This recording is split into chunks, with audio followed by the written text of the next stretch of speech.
शादी हमर सैया से कराई दिए पापा, अब लेना धन पे माराया कभी छापा। शादी हमर सैया से कराई दिए पापा, अब लेना धन पे माराया कभी छापा। कैसे बुलाते हैं पूरा दबाते हैं, लगता है दहिया के आग न बुताते हैं। मेरे सैया जी शर्माते हैं, सेज पे जब जब आते हैं। कई बेरा मजा उठाते हैं, कई बेरा मजा उठाते हैं। मेरे सैया जी शर्माते हैं।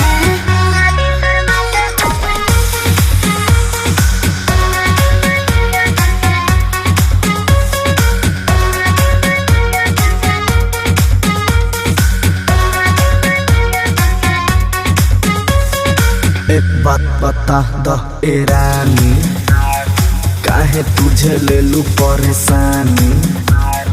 ऐसन कैसे साधी तोहर जवानी, गरमी से सूख जाई देह के पानी।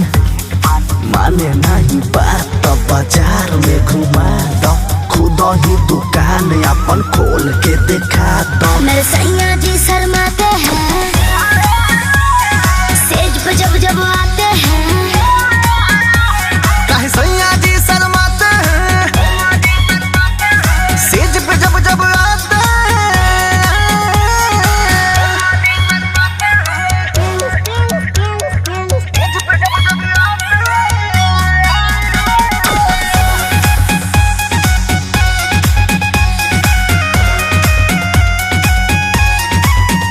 जब आवेला धोके कोमर न दबावे, ई जवनिया के कहबो न फायदा उठावे।